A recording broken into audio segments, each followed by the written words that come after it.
Bonjour, bienvenue sur l'Amour en Soi TV. Alors aujourd'hui, le sujet que je te partage concerne bien évidemment comment réagir de façon constructive à une situation dramatique.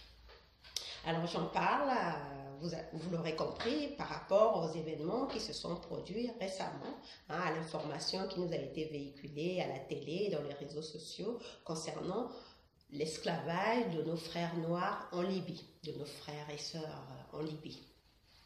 Donc, dans ce genre de situation, on est indigné, on est choqué et la tentation est forte de réagir par la violence. Qu'est-ce que je n'ai pas entendu? J'ai entendu des gens commencer à insulter les Arabes, dire des vertes et des pas mûres sur ce peuple, stigmatiser le fait qu'ils ne nous ont jamais aimés et que sais-je, appeler à s'en prendre aux Libyens. Mais est-ce que ça permet de faire avancer les choses?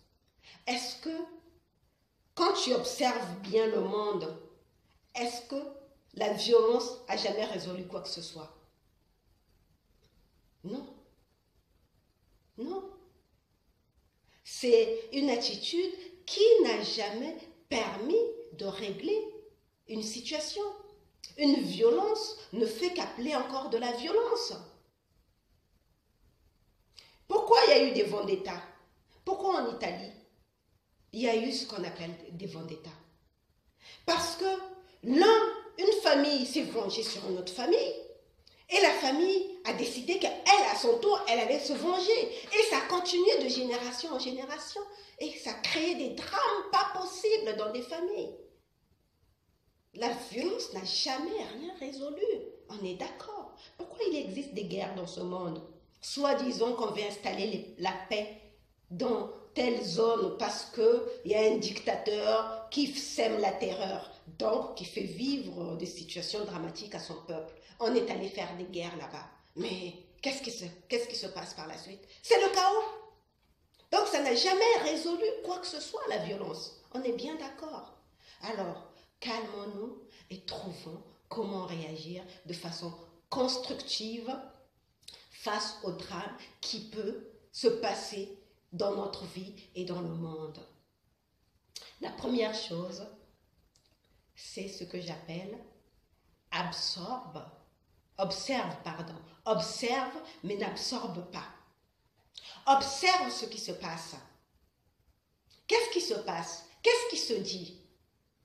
Comment ça a commencé? Et depuis combien de temps ça dure? Observe, mais n'absorbe pas la négativité. Parce que tu ne sais pas pour quelle raison cette information a été donnée au public. Il y a beaucoup de drames qui se passent dans le monde. Il y a beaucoup de drames. Et récemment, j'ai lu un livre sur la souffrance des femmes guatémaltèques qui sont violées, torturées au Guatemala. Mais est-ce qu'on en parle à la télé? Il faut aller chercher. Il y a d'autres drames qui se passent dans le monde. Mais quand on vous jette ça en face comme ça, faut se poser la question, pourquoi? À qui profite le crime ou bien à qui profite le drame? Donc moi, dans ce genre de cas, ce que je te suggère, c'est d'observer, mais de ne pas absorber la négativité. C'est connu, on dit souvent que le noir agit par émotion. Mais quand on observe notre continuance, cette émotion-là, ça ne nous a pas fait avancer. De nous faire des guerres fratricides, des guerres tribales, ça ne nous a pas fait avancer. On ne fait que s'enfoncer. Donc, ça n'avance à rien, la violence. Observe, mais n'absorbe pas la négativité. La deuxième chose qui te conduit à la deuxième chose, adopte le silence. Le silence, ça ne veut pas dire un silence forcé. Si tu sens que tu dois t'indigner, écrire des articles, des satires, aller faire des marches de protestation, fais-le. Mais si tu ne sens pas que c'est dans ton tempérament d'aller faire des marches, mais que tu as envie quand même de contribuer à trouver une solution, dans ce cas, observe le silence. Et dans ce silence, tu vas t'aligner à ta paix intérieure. Et seul un esprit en paix peut être créatif, peut trouver ce qui pourrait faire avancer, peut trouver une solution à son problème.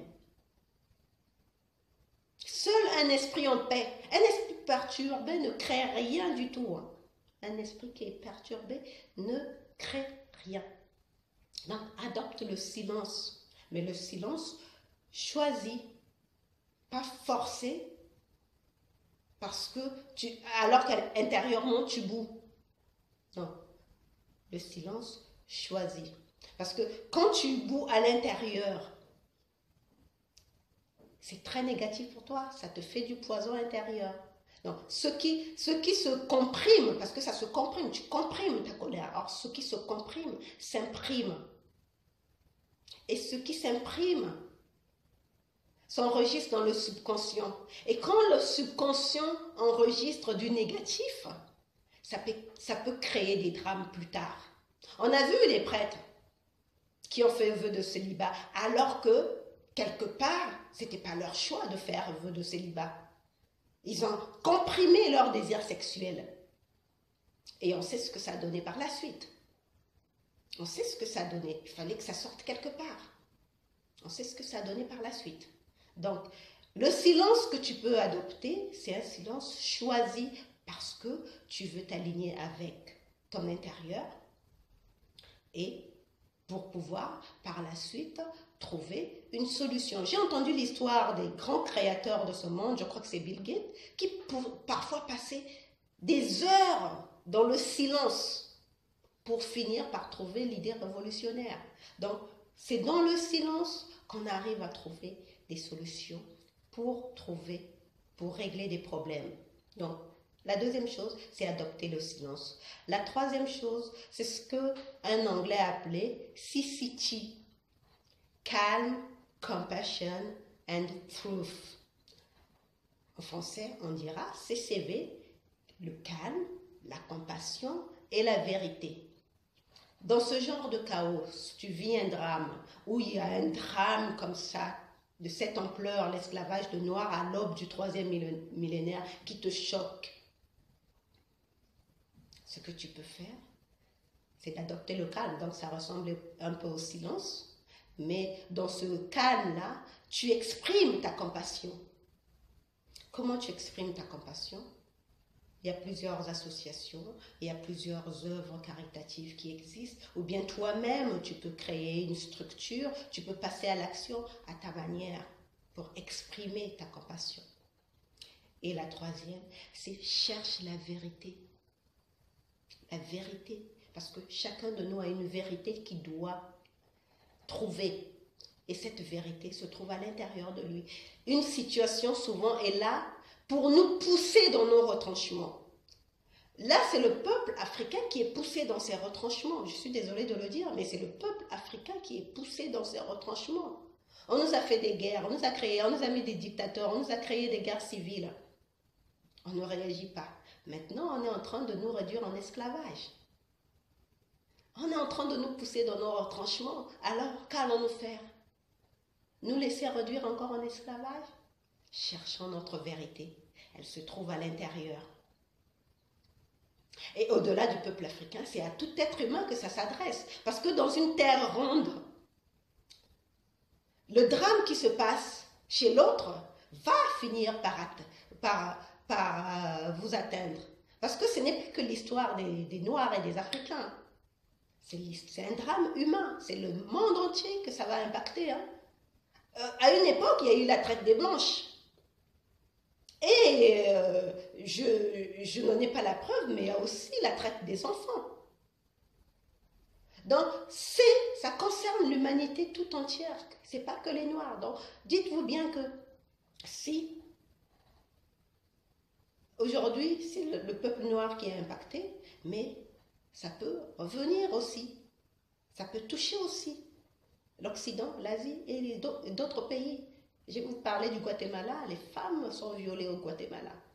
Donc, vous voyez bien que c'est toute l'humanité entière qui est concernée par ce genre de drame. Mais ça ne veut pas dire qu'il faut réagir de façon négative. Choisissons de réagir de façon constructive. Voilà. Merci d'avoir regardé cette vidéo et je te retrouve une prochaine fois pour un autre épisode de l'Amour en Soi TV. Bye bye.